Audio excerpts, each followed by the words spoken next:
Gopika Kanta Radha Kanta Namostute Tapta Kanchana Gaurangi Radhe Vrindavaneshwari Vrishabhanu Sute Devi Pranamami Hari Priye Vancha Kalpa Tarubhyasya Kripa Sindhubhya Evacha Patitanam Pavanebhyo Vaishnavebhyo Namo Namaha Jai Shri Krishna Chaitanya Prabhu Nityananda Shri Advaita Gadadhara Shivasadi Gaura Bhakta Vrinda Hare Krishna Krishna Krishna Hare Hare Hare Rama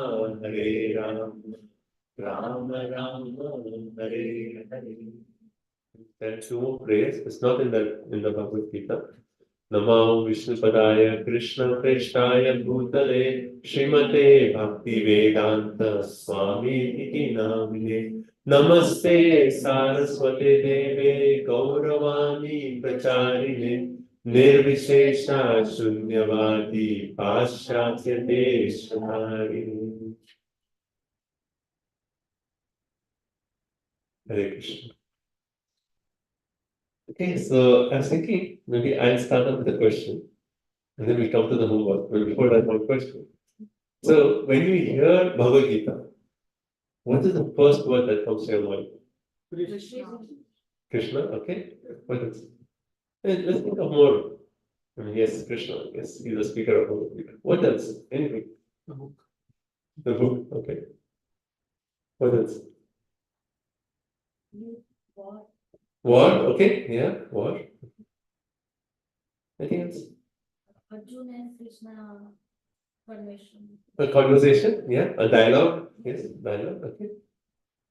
What else? Like, think about the contents of Gita, like, what are the main key points? Relationship? Okay, that's a deep one, okay, but yes, yeah. Karuna? Karma, okay, karma, yes, karma, yes. Manav Kalyan. Wow. Okay. Guidelines. Huh? Guidelines. Guidelines, okay. Okay. So karma, Manav Kalyan, guidelines, okay. Anything else? My best friend. My best friend, wow, my best friend. Nice. Anything else? Nice, very nice. Did I talk about that? How Bhagavad Gita is compared to a GPS? So one day we compare Bhagavad Gita to a GPS, like a navigation system, right? So Bhagavad Gita, like we are on a journey. Every one of us is a journey on that, right? We are already in the car one way. Now Bhagavad Gita tells us what is our destination, right?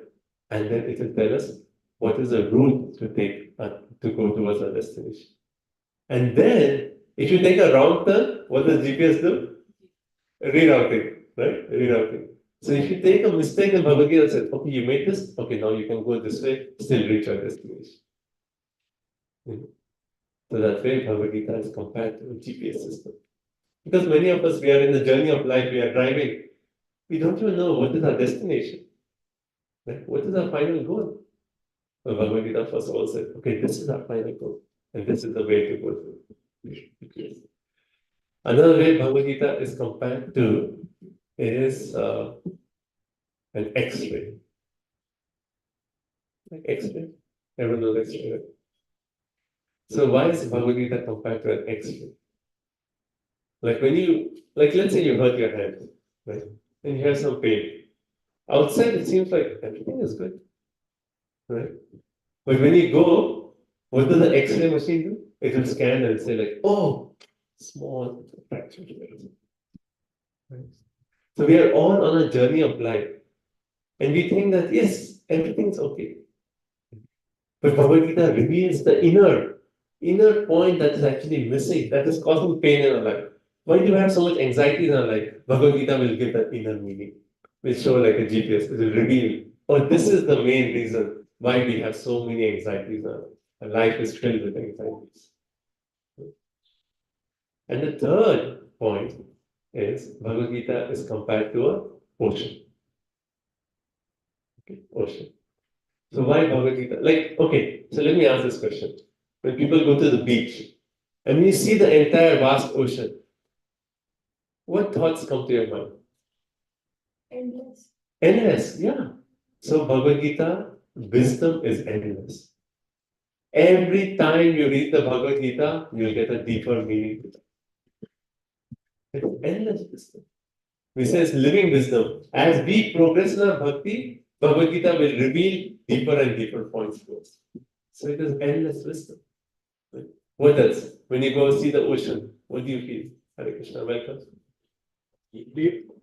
Deep, yeah? Okay, deep. So just like endless, it is deep. The knowledge of Bhagavad Gita is so deep. Anything else? Absorb all rivers. Absorb all rivers. Okay. Actually, in Bhagavad Gita 270, there's this verse Krishna gives us example. Apuryamana achalam pradishtam. It comes later. Okay, anything else? What does it make you feel? You're going to the, imagine you're at the beach. You're just standing there. Peace. Peaceful? Okay, it be peaceful. Waves. The waves, when you see the waves,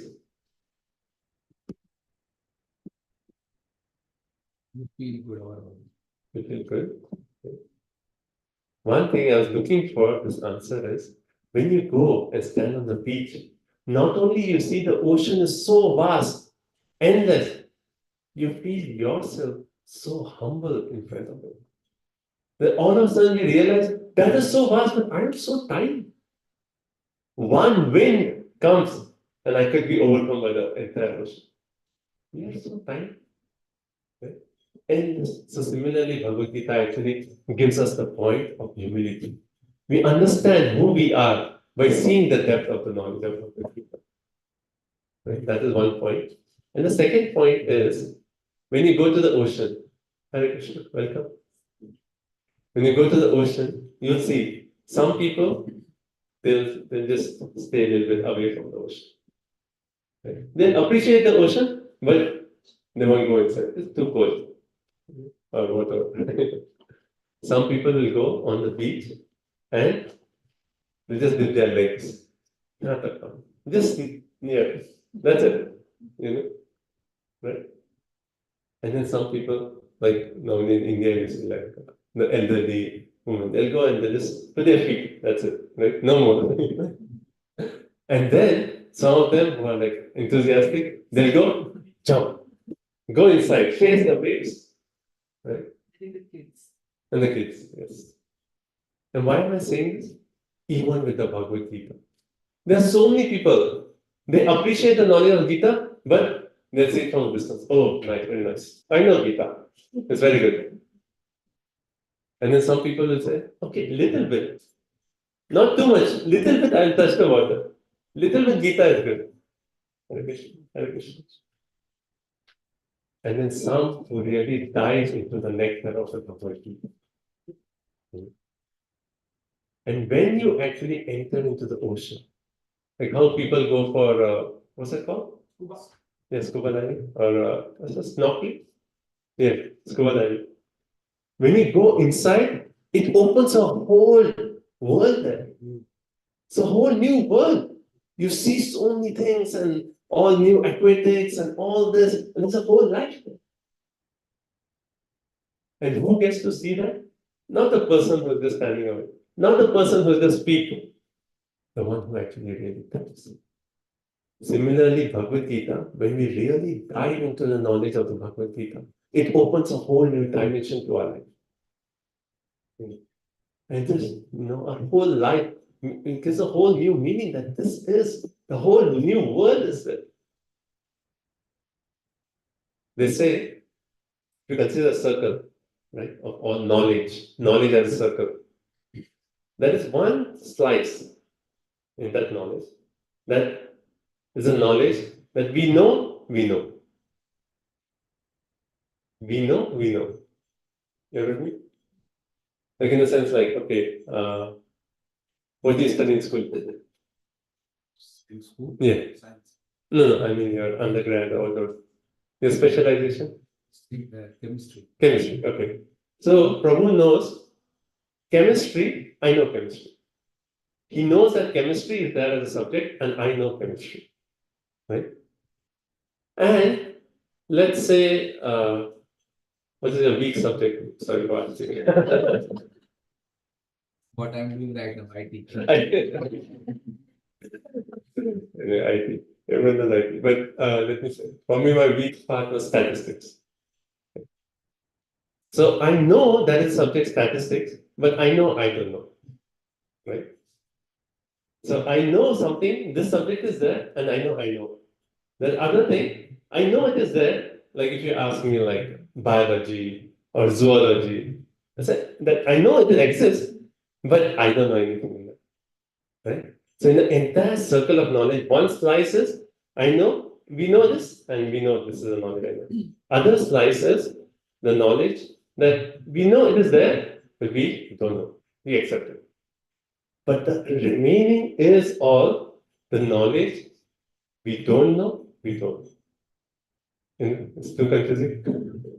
In the sense that there is so much knowledge that when you dive into the ocean, then it opens a whole new world, which if you're just standing outside, you never realize that there's a whole new world inside. Similarly, Bhagavad Gita, when you dive into a lecture of Bhagavad Gita, it just opens a whole new world. You access the part which you think, oh, I didn't know that knowledge was there. The knowledge of a whole new dimension exists, and we get access to that knowledge. Right? There's a question. Yes, Prabhu. So, Prabhu, what I feel is, as you said, right, that like some people are like, okay, Yeah. just till the, start of the show. Is it about the timing? Like, in my example, like I got the Bhagavad Gita book like years back, and it was right there at home. Never tried to, open it, read it, understand it. But now is the time when I'm, learning about it. So is it a time thing that, when the time comes, you get into that, so that, okay, it's Yeah. the, So time certainly is one factor, and also certain things in our lifestyle. We may not realize, but certain things happen in our lifetime that actually somehow fan the desire to go deeper into the ocean. Either you saw someone else and you were thinking like, oh, they are practicing, so even I should know more, you know. Or you saw something and you saw that that is so external. I want to go deeper, or something, right? So that's just some inspiration that you got. That could be some lifestyle, some life events, but also time. All those together is a combined thing. Association, we are in. Yes, association also. Everyone okay? Why am I talking about this whole thing of knowledge?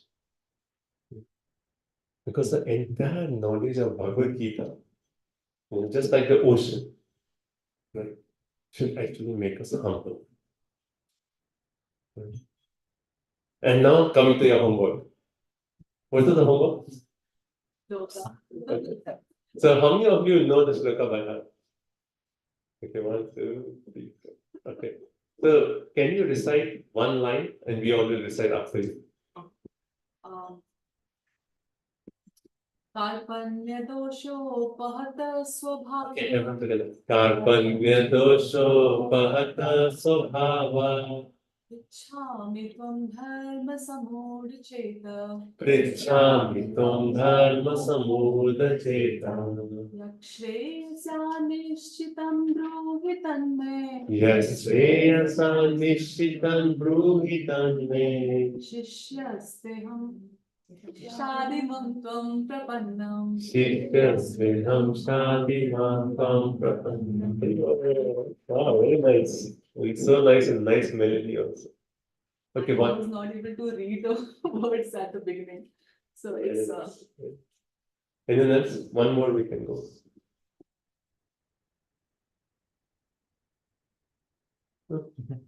कार्पण्यदोषोपहता स्वभावात् कार्पण्यदोषोपहता स्वभावान् पृच्छामि त्वं धर्मसम्मूढचेता पृच्छामि त्वां धर्मसम्मूढचेता यस्येयतांस्यानिश्चितं ब्रूहि तन्मे यस्यानिश्चितं ब्रूहि तन्मे शिष्यस्य तेऽहं साधिमां त्वां प्रपन्नम् शिष्यस्तेऽहं शाधि मां त्वां प्रपन्नम्.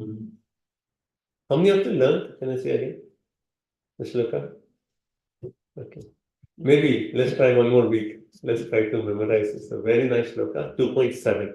Okay. So, Prabhu, page number 2.7, Constance? 70. 70? Okay. So, last week we discussed this verse 2.7. And the whole introduction which I gave over the Bhagavad Gita is that this verse 2.7 is a turning point in the Bhagavad Gita. And Arjun, everyone knows Arjun as the most powerful warrior and how he actually. No? Okay, we can share Bhagavad Gita. I'll take from my wife. Okay. Okay, so we said Bhagavad Gita 2.7 is actually a turning point in the Bhagavad Gita, right? And why is it a turning point? And the first line, we'll just quickly revise the shloka and then we'll proceed ahead. The first line, Arjuna is saying what? Karpanya dosho pahata swabhava, right? So if you see Arjun, he's recognized as what? As soon as you think of Arjun, what do you think of? Quickly. Warrior and no, okay. Actually, okay, what else? Arjun? Brave, bold. No, before, I mean just in general. Now he's confused, but in general. Brave, bold. Yeah, brave, bold. Yeah, Krishna's cousin. Krishna's cousin. Okay. So Arjun, if you consider, he was considered as the most expert archer. He was the best student of Dronacharya. You know the story, right? Once, like, they were having prasadam, eating at the night time, right? And all of a sudden the wind blew, and that only diya which was lit, that went away. Right? And they were eating, and it became totally dark. And then Arjun saw that even in the dark, I can take food and put it in the mouth. I don't need light for that. And what did Arjun realize? If in the dark I can put food into my mouth, why in the dark I cannot shoot arrows? Right? And then Arjun actually, in the night time, he used to shoot arrows. Is that in Mahabharata? Yes. You've seen Mahabharata, right? And then he's shooting arrow in the Bihar Chopra Mahabharata. They show that scene, right? So Arjun's so powerful. So if you see Arjun as a person, so powerful warrior, he went all the way to Swargalok to get Divyastra. Now, how many people can you think about? In the very same body, they have gone to Swargalok to get Divyastra. Very rare. And a personality like Arjun, he had everything. Power. He just recently defeated the entire Kuru army. I mean, he had every reason to be proud. Every reason to be proud. And we get little achievements, little prosperity here, and we feel like, oh, I'm so great. Arjun had every reason to be proud, but here, what is he admitting? He's admitting his humility. So the first point in spiritual life, we discussed this last time, is to be humble. The opposite of humility is pride. As soon as we have pride, then what happens? We close the door to knowledge. I already know this. I already know this. We talked about what are the two most dangerous sentences in English language. I know. I already know this, and we always do it like this. Right? And as soon as we consider these two statements, I already know this, immediately door closed. Why? Because your curiosity to actually learn more is no longer there. I know this. Like it's just like, on the ocean. I know the ocean. I don't need to go inside and see. Right? Right? So similarly, the first point, so pride actually, it closes our door to knowledge. It closes our door also to have a true relationship. Why is that? If someone is pride, then always you're thinking of, oh, I am this, I am so good, I am so good. And as soon as you think that I am good, with that comes expectation. As soon as there's pride, that brings expectations. As soon as there are expectations, that is frustration. But if you are humble, then you can actually think more selflessly. If you have pride, you're always thinking of observed on me. If you're humble, you think you can be more empathic, you can actually have more deeper relationship. But as soon as you're pride, you're closing the door to knowledge, closing the door for relationship, for having a true loving relationship. And if you're pride, particularly for here spiritual knowledge, there's like no entrance. But as soon as you're humble, Arjun, in spite of, he could have all the reasons to be proud, but now he expresses what? Karpanya dosha bhata svabhava. And if you see the word to word, it says miserly weakness.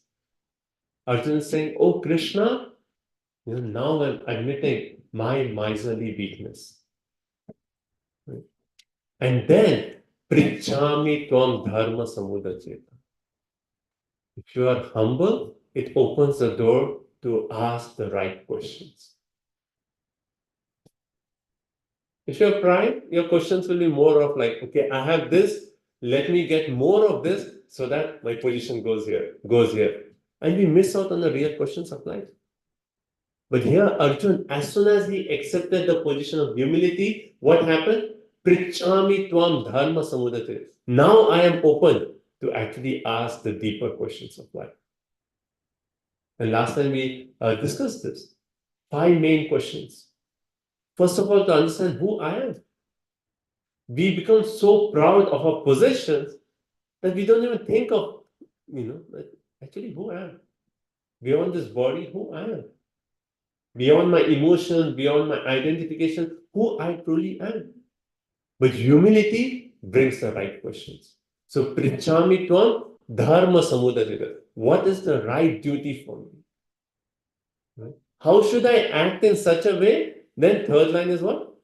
Yet Shreya. So there are 2 words, Shreya and Preya. Shreya means what is your long-term benefit? Preya means short-term benefit. We are always focused on abhi. Khao, piyo, moj karo. Abhi. I just need right now, right?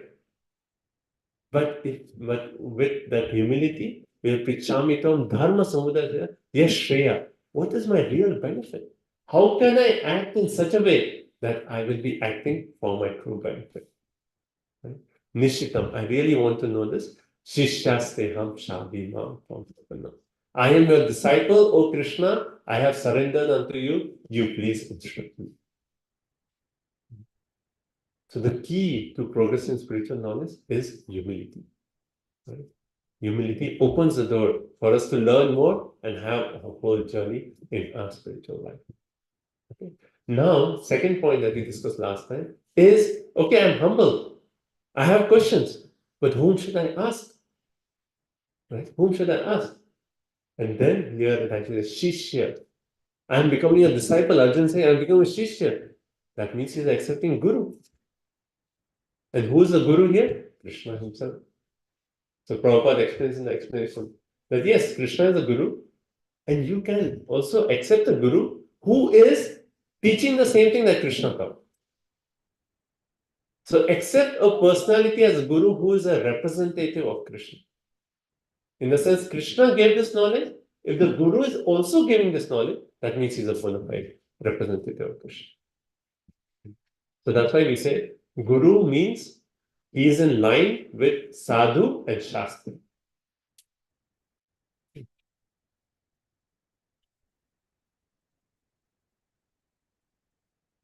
Hare Krishna.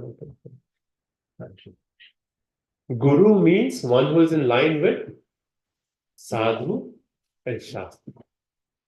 So all these three, Guru, Sadhu, Shastra. So what is Sadhu? Other saintly personalities. There are so many saints in India. Right? Are they also speaking the same thing what the Guru is speaking? And third point is Shastra. Is the Guru speaking the same thing that is explained in Bhagavad Gita, explained in Srimad Bhagavatam? Right? If he is actually truly following what Bhagavad Gita and Bhagavatam is saying, then he is a representative of Krishna, and hence we can actually accept that personality as a Guru. So Shishya se hum shadi ma uttam Guru. So first is humility, and second is importance of a Guru. And our Shastras actually really emphasize this point. If you really want to progress in spiritual life, accept a Guru. If you really want to get rid of the real problems or anxieties in life, accept a Guru. And last time we discussed like who we are, right? How can we know who we are without a Guru? Right? Second point, karma. Someone said karma, right? Bhagavad Gita means karma. How can we understand how karma is acting upon us if we do not have a Guru to tell us? Right? So who we are, karma. Then third thing is prakriti or temptations. We're faced with so many temptations, and we know I don't want to do this. But again, next time the opportunity comes, we do it. Why? Who will tell us this answer? And the fourth point is time. How everything is taken away by the influence of time. They say time is just like, if you have sand in your hand, the more tightly you try to hold it, the more it will fall. Similarly, time, the more, no, I want to hold on to time, it's going to pass away. So time, why are we under the influence of time? Every one of us, we are growing old, disease, right? And then death. We are all under the influence of time. But why is this influence of time acting upon me? And fifth one is, what do I really want in life? What is that thing that will give me complete satisfaction, complete happiness? Who can give me this knowledge? It's a Guru. Right. So hence, importance of the Guru. Okay, so let's continue. 2.8. So we'll read the Sanskrit now. Nahi prapashyami mama panudyat. Nahi prapashyami mama nupadyat. Okay. Nahi prapashyami mama nupadyat. Yat joksham uchchonam indriyanam.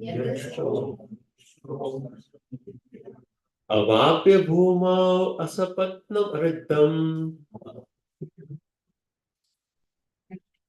Rajyam surana api chadipatyam. Okay, translation. Someone can read? Maybe? I can find no means to drive away this grief which is drying up my senses. I will not be able to dispel it. I have been a prosperous, unrivaled kingdom on earth with sovereignty like the demigods in heaven.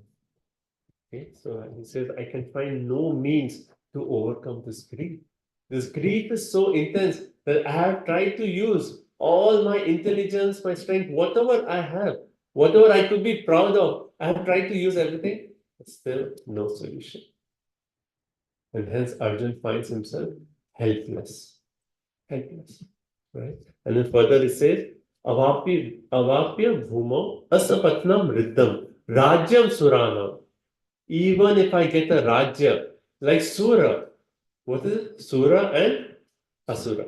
The Sura is like the demigods.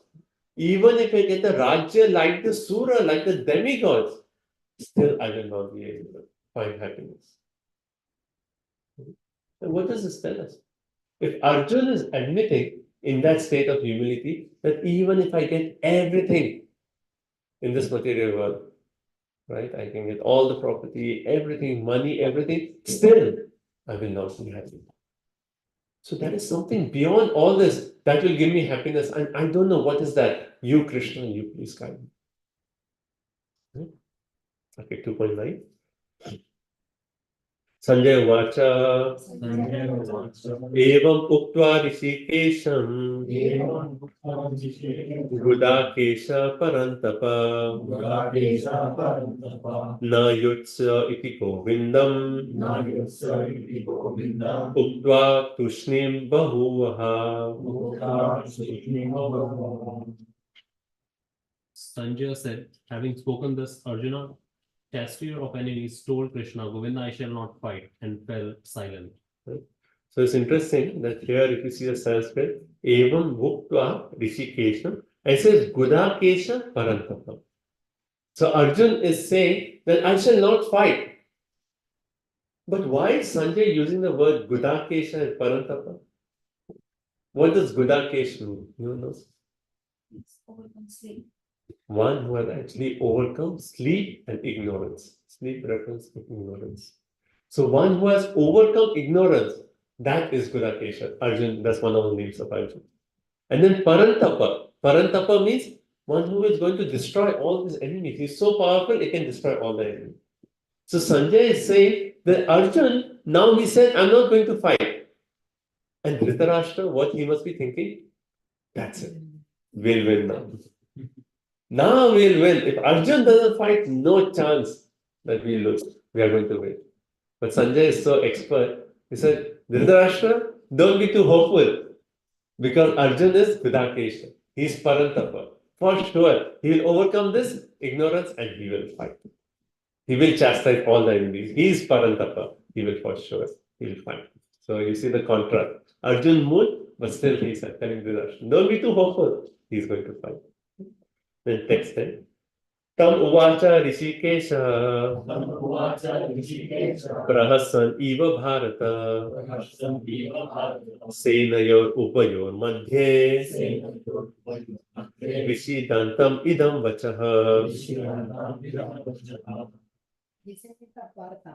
At that time, Krishna, smiling in the midst of both the armies, spoke the following words to the grief-stricken Arjuna. Why is Krishna smiling? Like the Sanskrit word says Prahasan. Prahasan means to smile. And we see Arjuna is in such a difficult situation, right? Emotionally, he's completely broken down. His Gandiva has slipped from his hand. He was ready to shoot arrows, and now everything, bow arrow down. He sat down on the chariot, and his tears, his crying. He's saying, Govinda, I shall not fight. I don't see any. I'm helpless. I don't know what to do. Should I fight? Should I not fight? And Krishna is a close friend of Arjuna. Why is Krishna smiling? Condition of when he's comparing how he was and how he's doing. Why would he smile? Like he should be more compassionate. That Arjun, you're so powerful. And Krishna being like supreme personality of Godhead, so he knows what Arjun is going through. It's not real, and he can see beyond what Arjun is supposed to do. So based on that situation, okay. They were friends, but now Arjun is accepting Krishna as his disciple. Okay. Yes, Guru. Arjuna will accept Krishna as his guru. Okay. Good answer. Yeah. Small child or kids ask a question, we sometimes feel it's silly and we laugh at them. It's kind of kind of teaches. That's okay, interesting point. Okay, I'll come back to you. So, actually, the whole Bhagavad Gita, when we are reading the Bhagavad Gita, we are going through the journey of Arjuna. If you really want to read and understand the Bhagavad Gita and live Bhagavad Gita, go through Arjuna's journey. Right? And when, after all our efforts, this material world, like reading Dalai Lama, actually, he said this. He said, it is such a bewilderment that human beings, they spend their youth to earn money, and then they spend the money to get the youth back. Right? They spend money to get the health back. And then he says, we live the life. Let's see if I remember that.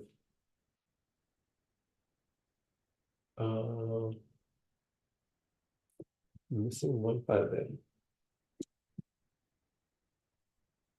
Okay, we live the life filled with so much anxieties, okay, filled with so much anxiety, thinking that this life will never end.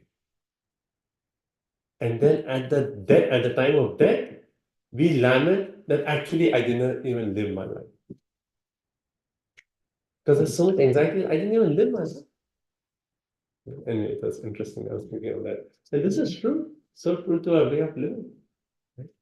So why is Krishna actually smiling? So in spite of this lifestyle that we are living, right, behind this consumerism, right, to actually get more and more, accumulate more, beyond all this, finally, when we come to the point that Krishna, I have tried everything. I have earned so much money, I have this degree, PhD, this. And I was hoping that I'll get all this and then I'll be happy. And then it'll be a kind of situation where everything will be perfect. Don't we hope that in our life? So, अभी ये problem है, बस ये problem निकल जाए, उसके बाद everything will be perfect. But does that ever happen? Never happens. It's always, our life is like a roller coaster. So like, okay, this problem, just this goes away. Okay. But again, another problem. But after all this journey of up and down in life, finally we come to the point that, okay, I'm tired of this roller coaster. Oh Krishna, please guide me. Tell me what is I'm really looking for. How can I get that real happiness that I'm looking for? Please tell me what is my purpose of life. And when we actually turn to Krishna and say, Krishna, you are my Guru. I am accepting you, accepting the knowledge you're giving in Bhagavad Gita. I want to really live Bhagavad Gita. And when we turn to Krishna, then Krishna smiles. He says, after so many lifetimes of all the struggles, now this living entity has turned to me. And if you turn to Krishna, it's only a matter of time that you will attain successful. The real success that we're looking for, the highest spiritual perfection.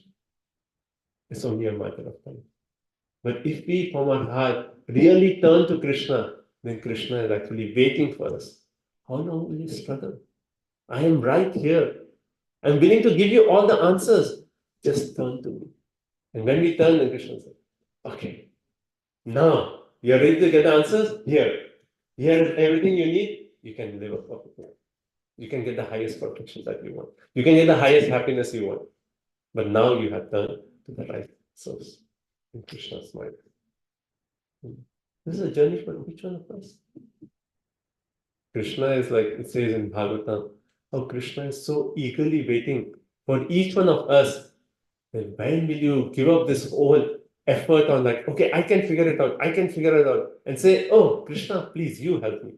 As soon as we do that, we say, okay, now you're in mind of it, I'll take care of everything, don't worry.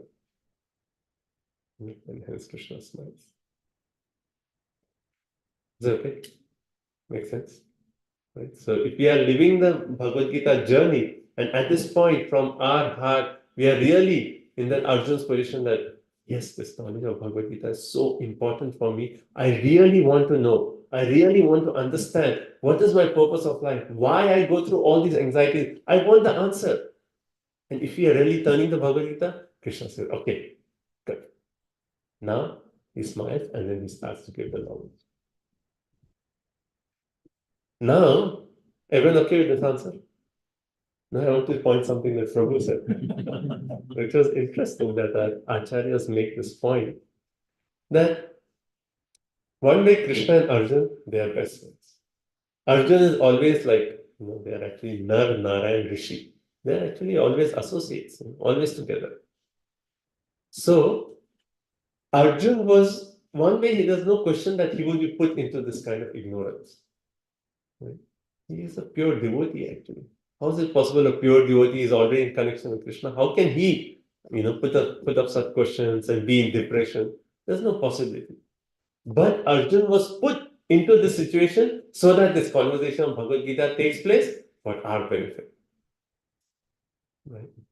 So when this whole thing is happening, Krishna was smiling to think that, see how, I'm going a little bit more deeper. This Yoga Maya, it covers for pure devotees also. They have some kind of covering to make something more higher happen. So how this Yoga Maya is so interesting. Arjun, he is my friend, and now he's asking such questions. This is the influence of my Yoga Maya, I can see that. And if you don't understand this, it's okay, but there's a deeper meaning to why Krishna was smiling. But the main point for us we can take is when we really turn and said, Krishna, we want the answer. Then Krishna smiles. Okay, now you have come to the right source. I will give you all the answers. Take it and be happy. Okay. Okay, so we'll continue. Any questions or comments up to this point? Any realizations? Is it okay? The journey that we are going through. Yeah. Prabhuji, I was thinking of the example that how Draupadi was asking help from everyone, her husbands, Bhishma Pitama was there, the teachers were there, and then she was trying herself. The moment she put her hands in the Then call me. then Krishna came down. Nice. It's a very nice example. Draupadi, like that episode, which is actually considered in the entire Mahabharata as the most painful of all episodes, where Draupadi was being disrobed in the entire assembly. What can be more painful than that? In that entire episode, this lesson, what Mataji very nicely said, that initially, what was Draupadi doing? She was asking help from her own husbands, Yudhishthir, Arjun. Then she was asking, she turned to Dhritarashtra. Said, Dhritarashtra, how can you allow this to happen in your Kuru Sabha? This is supposed to be the best, the most elevated of all sabhas. How can you allow this to happen? Turned to Bhishma, but no one was actually helping. Oh, careful.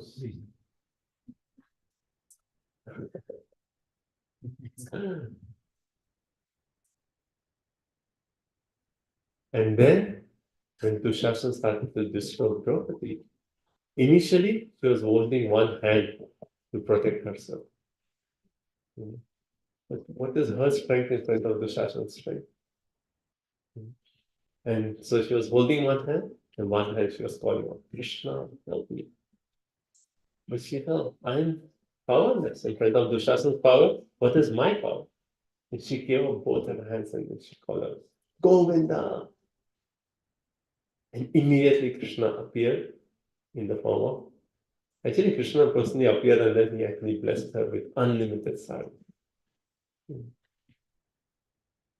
So the point when we really turn on to Krishna, Krishna, please help me. That is the turning point. And Krishna smiles. Okay, now you are dependent on me. I will take you under my shelter. Don't worry. We give the example like a small child. In India, you know how the traffic is. Comes from all directions. A small child is trying to cross the road. So much anxiety. A two-wheeler will come from the side. Two-wheeler comes from any side. They come from behind you also. And then all traffic. And imagine a small child has crossed the road. It's like so bewildering, right? But if the father or the parent comes and just holds the hand of the child, the child says, okay, you're there here, father. You know how to cross. Now I am Nishya. I don't have any anxieties because I have taken shelter of you. You know how to cross. There's no one else who loves me more than you. You will take care of. Even if something to happen, the father will lift the child, but not let anything happen to the child. Similarly, when we take shelter of Krishna, Krishna is like, okay, come in my domain. I will take care of you. Don't worry. Right? We'll cross this ocean of material world, and then I will take you to the other side of this material ocean. Okay. Shri Bhagavan Vacha Asochan Anvasocaswam Pragyavadam Sabhasase Gatasun Agat Asuncha Nanu Sochanti Panditaha.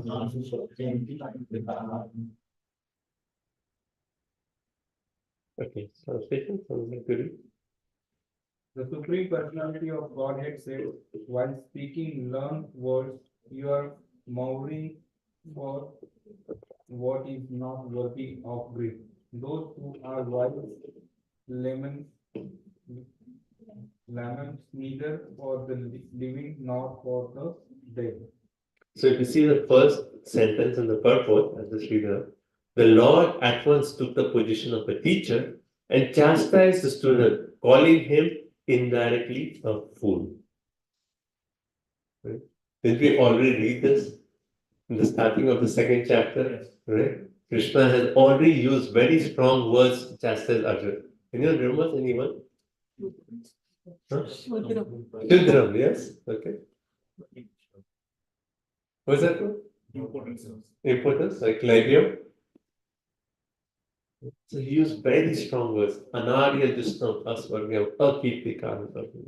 Anarya, not Arya, you are Anarya. So he's already chastised.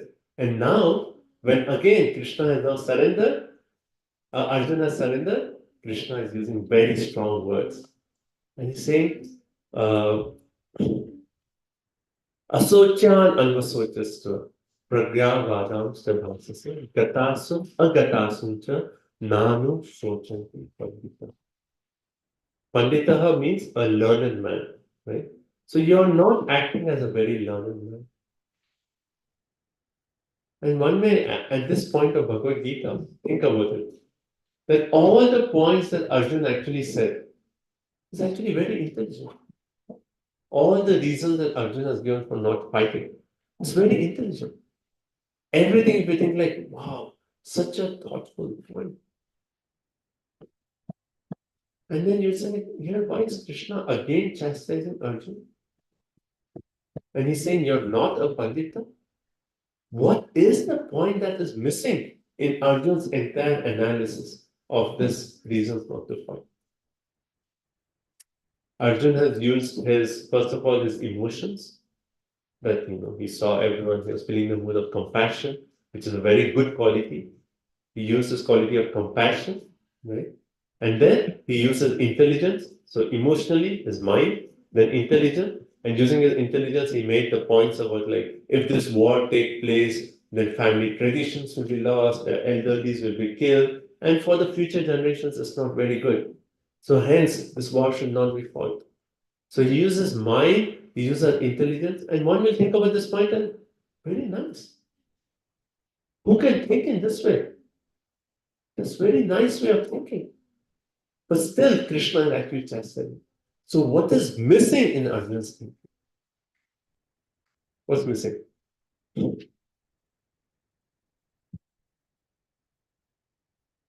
What's missing?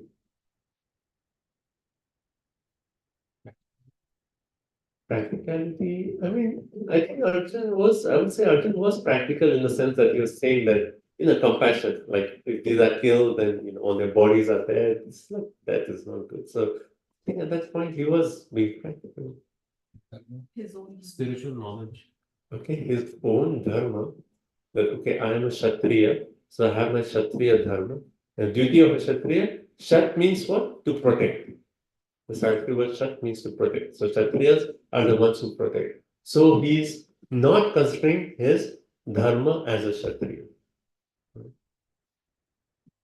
Is that really true?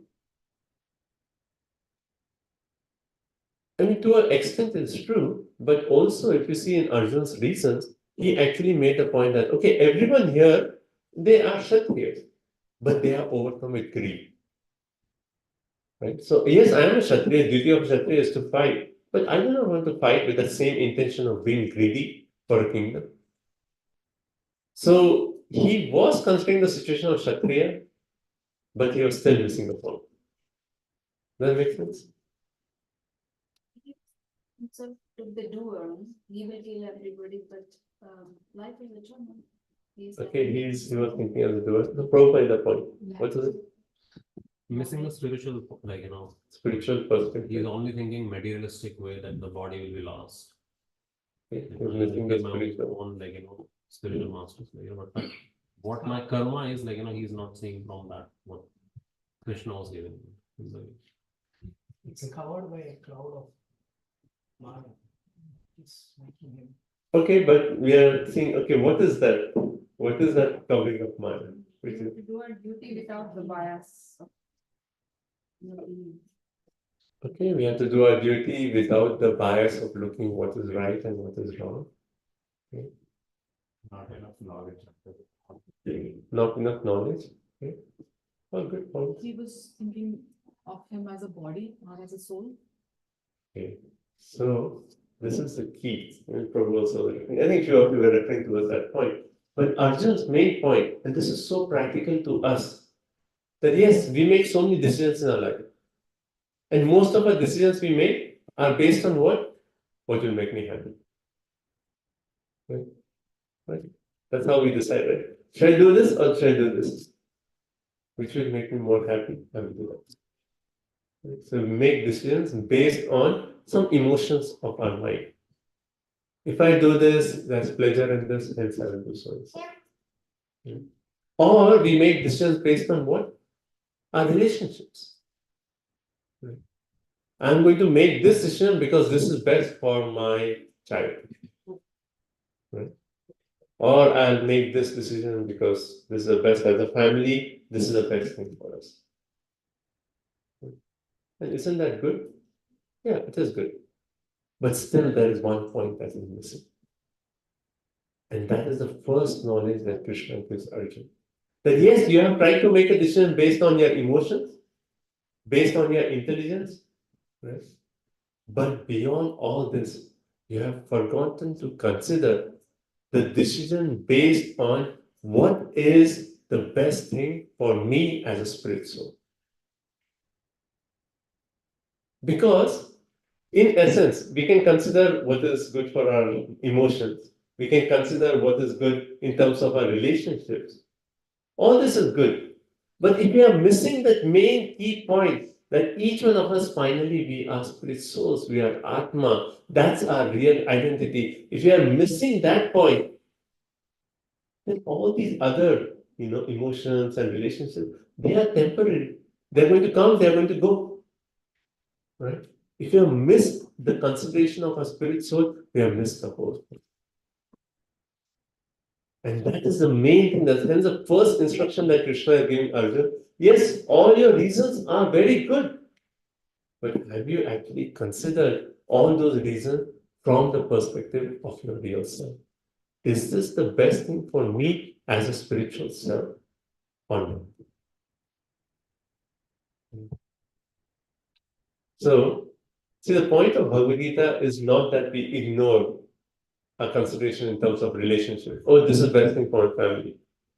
Yes, we have to consider we are right now, we have our duties as a family member. But while considering those considerations in terms of family, in terms of relationship, we should see all that in the perspective of is this the best thing for our spiritual growth? And if you are ignoring your spiritual growth, then what is the gain? What is the gain? If you are ignoring your spiritual self, everything that's happening is just based on our own karma.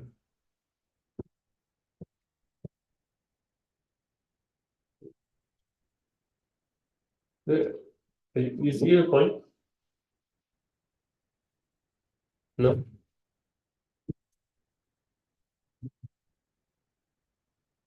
Okay. I'll give one more try. Let's try this. So,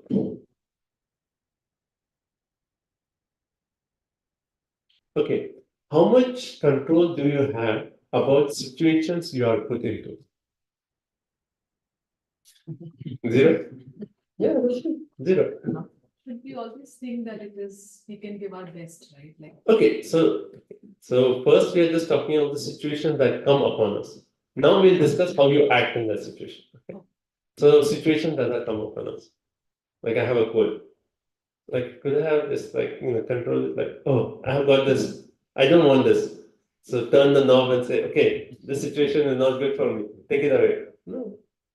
Right? You go, you have flight to India. You reach the airport, flight cancel. You have control over the situation. And if you see anything in our life, we are put into so many situations that we have almost zero control over it. So that's one thing. Now, when you are in that situation, do you have control? Like, okay, your flight got cancelled. Now, what will you do? Do you have control over the situation? Yes or no? Yes. No. No? Who said no? Depends on the options.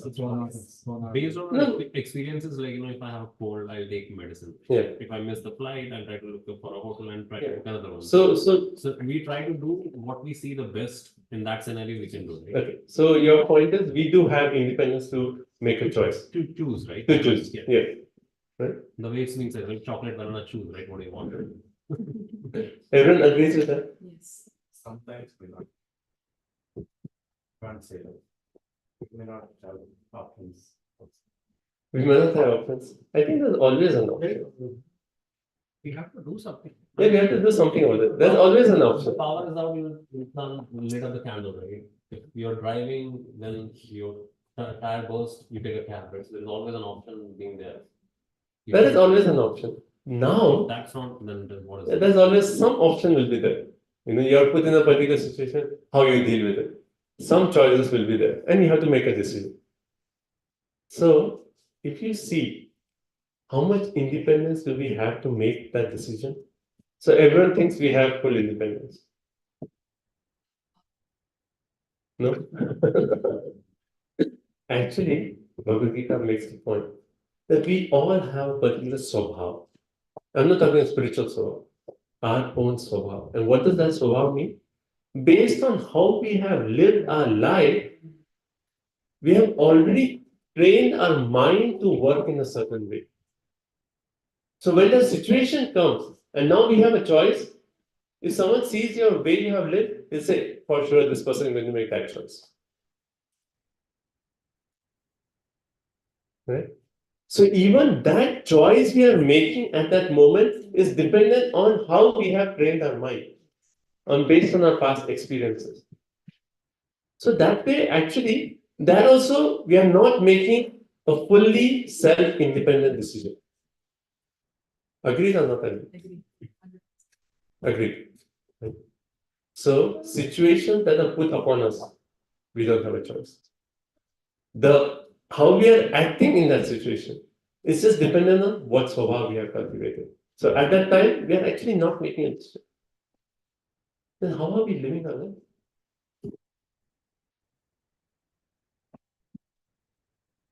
I mean, is it just like a robot? We are put in a situation, based on swabha, we make decision, and then another situation, we make decision, another decision. Is that life?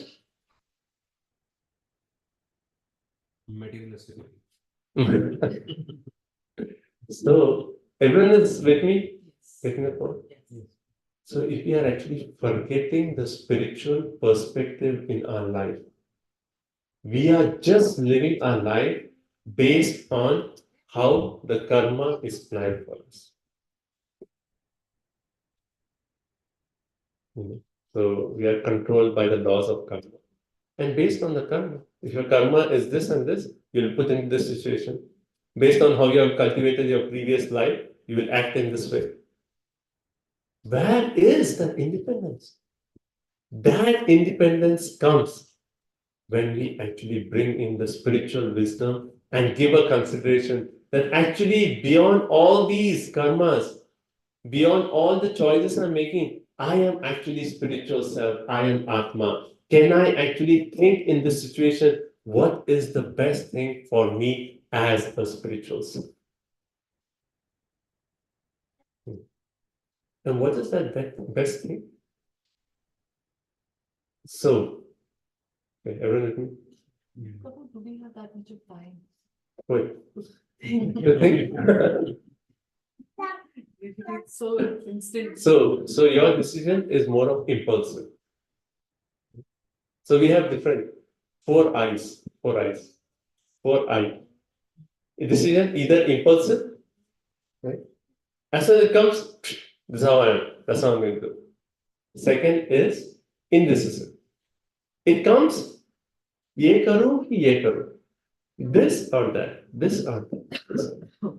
And finally, we don't do, we are in limbo, in between, indecisive, second situation, second I. First is either we are impulsive, or second, we are indecisive. Right? The third I is where our spiritual journey begins, where we are introspective. And just a start, it's not completely spiritual, where we are introspective. The position we are in the situation, now let me take a step back and think about it. But still, that is not enough because Arjun actually he paused and he said, like, let me think about this before I fight the entire battle. Let me think. So he was being introspective, but still, he didn't get an answer. And the fourth I is what? Inspiration. Unless we get that spiritual wisdom, that spiritual inspiration, even if we are introspective, we cannot make a decision because we are not empowered with the right knowledge, the right inspiration. So do we have time? We have to cultivate our spiritual life in every way, that every decision we actually have an opportunity to think over it, to be introspective, and then with that spiritual wisdom, we actually make a choice. And what is the spiritual wisdom? Again, coming back to the same thing. What is the best thing for me as a spirit soul?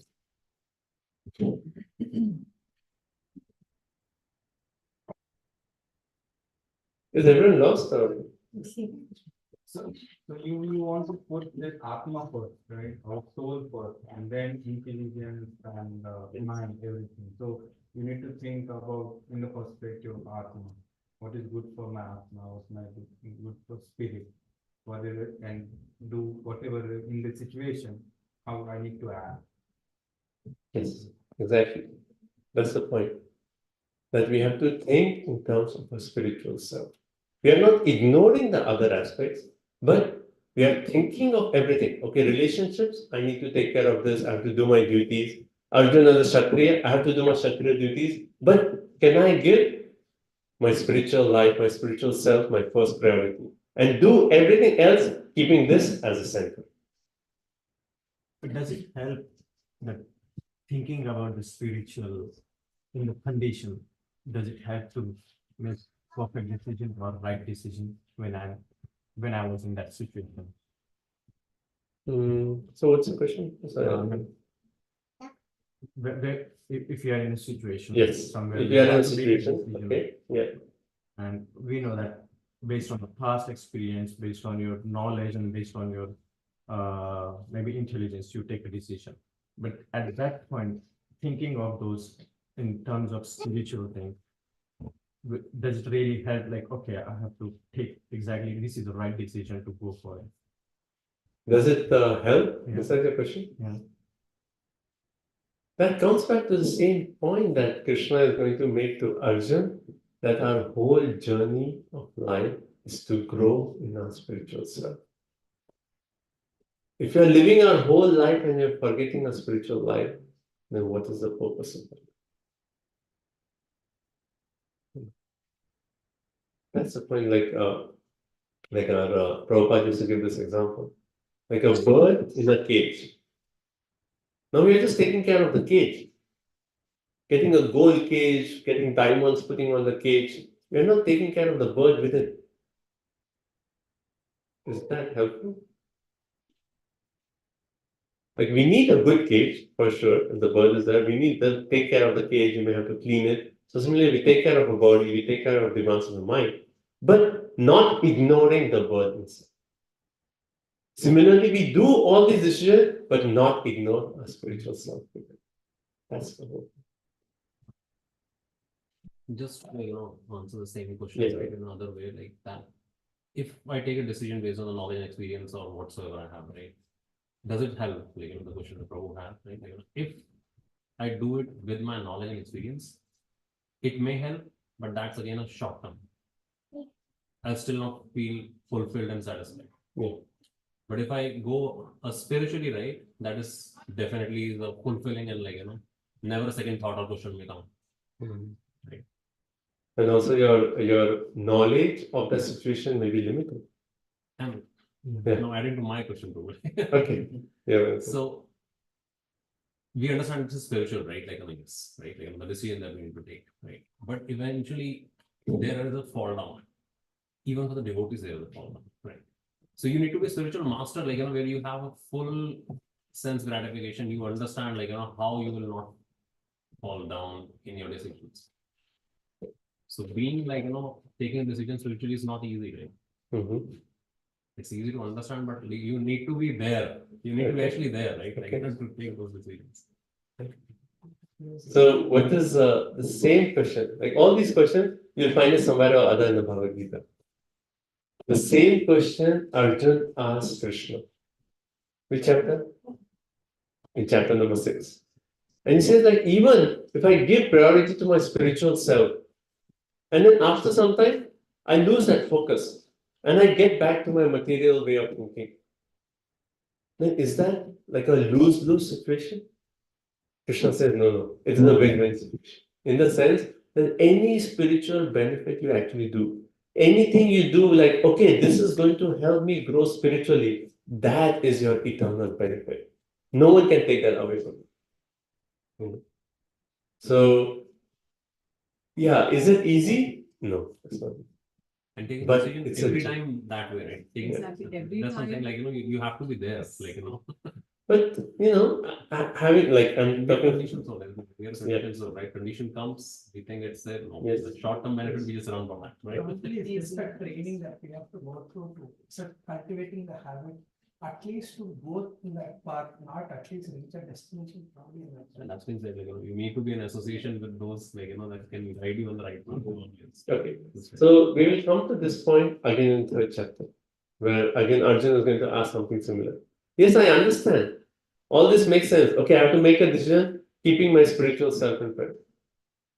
But still, I am forced to do certain things which I know is not good for my spiritual growth. Why do I do that? Right? And Krishna talks about technique, how to overcome that. But now, not focusing so much on technique, but just focusing on the main point here. That in every decision, Krishna is telling Arjun, you have used your mental, you have used your intellectual capability, but you have not thought of this entire thing from your spiritual self. And that is the point you have missed.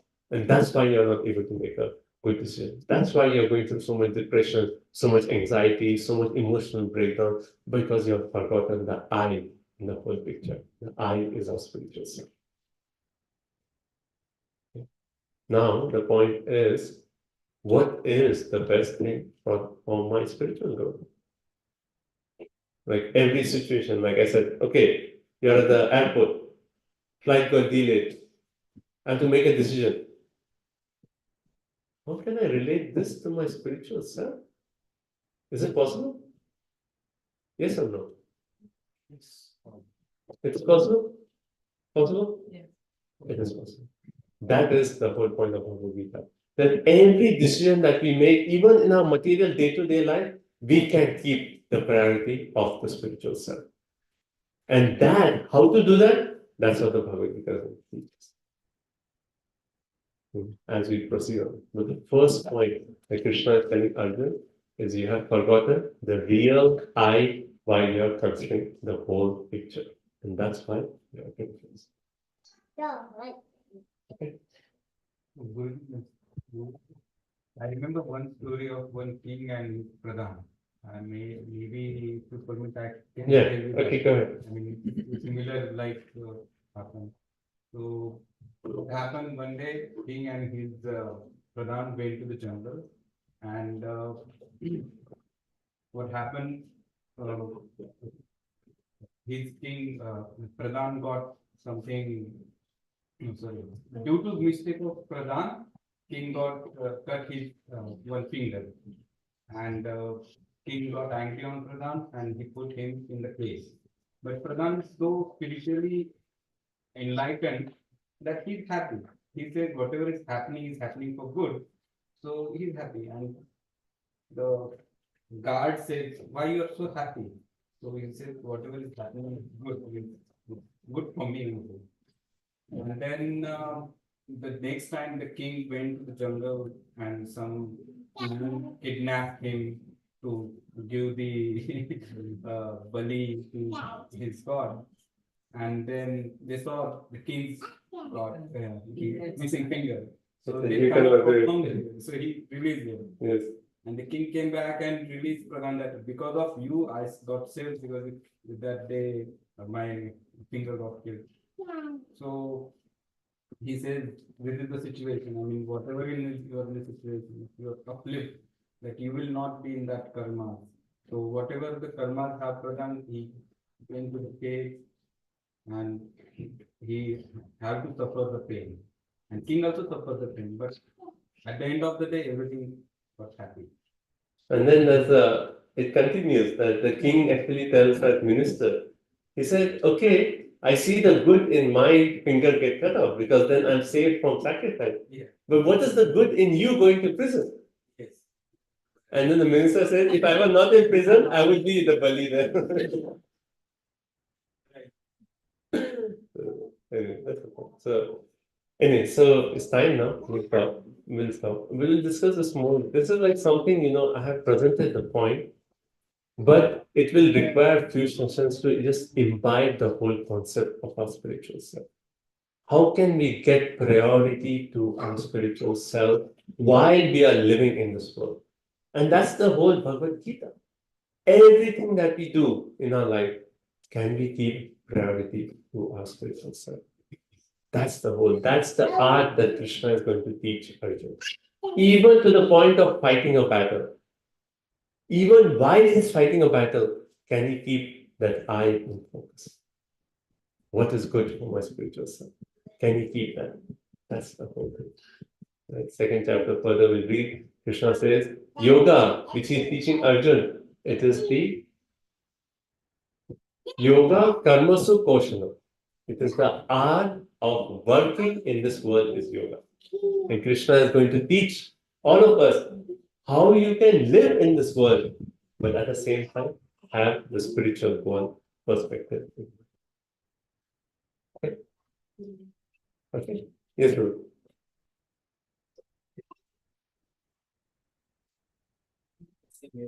Whatever happening is happening with my spiritual growth. Does that mean like we are not taking any decision? No, we are. We are taking decisions, but we are changing the priority. Right now, when we take decisions, what is our priority? To be happy. Yeah. And how is that working for you? In the sense that, yes, we make decisions so that we can be happy, but that happiness we are thinking more in terms of just ourselves as a body and our emotions.